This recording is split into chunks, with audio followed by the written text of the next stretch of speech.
గుమ్మడూరు నియోజకవర్గం ఎస్సీసీఎల్ కార్యనిర్వాహక కార్యదర్శి, అలాగే వేదిక మీద ఉన్నటువంటి ప్రెస్ మీట్కి ముఖ్య అతిథులుగా ఉన్నటువంటి సోదరులు హెచ్ఆర్డీ సభ్యులు, రాష్ట్ర హెచ్ఆర్డీ సభ్యులు వీర్రాజు గారికి, ఇంకా తోటి సోదరులందరికీ కూడా నాకు ధన్యవాదాలు.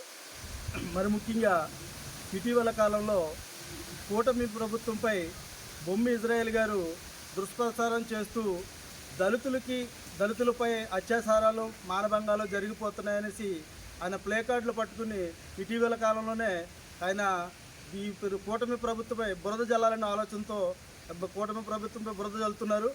మరి అయ్యా బొమ్మి ఇజ్రాయెల్ గారు, మీకు చిన్న విజ్ఞప్తి చేస్తున్నాం. మీరు ఎమ్మెల్సీగా ఉంటే మాకు ఆనందమే, కానీ మీరు ప్రచారం చేసే దాంట్లో వాస్తవాలు ఏమన్నాయో ఒకసారి వెలితిరిగి చూసుకోండి.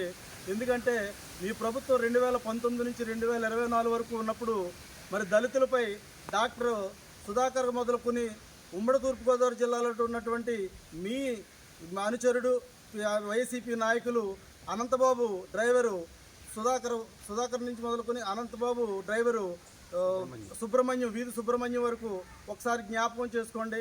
అదే దళితుడిని డోర్ డెలివరీ చంపించి డోర్ డెలివరీ చేసిన అవన్నీ మర్చిపోరే ఇజ్రాయెల్ గారు.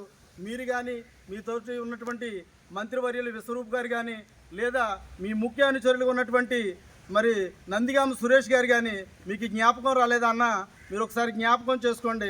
మీరు దుష్ప్రచారాలు చేయొద్దు దయచేసి.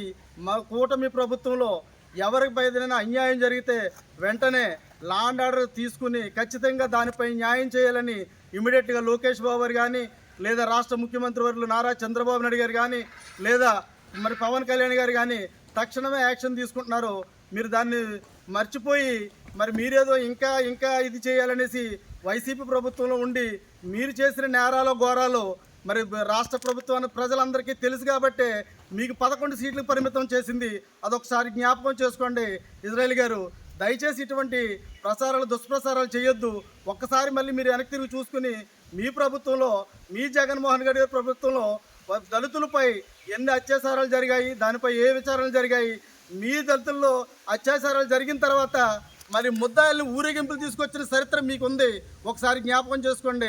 దయచేసి ఇటువంటివి చేయొద్దని, మరి ఇటువంటివి చేస్తే మేము మరి కూటమి ప్రభుత్వంపై సామాజిక వర్గం అని చూడకుండా కూడా మరి ఇంకా తీవ్రంగా ఖండించవలసి వస్తుందనేసి మీకు మనవి చేస్తున్నాను.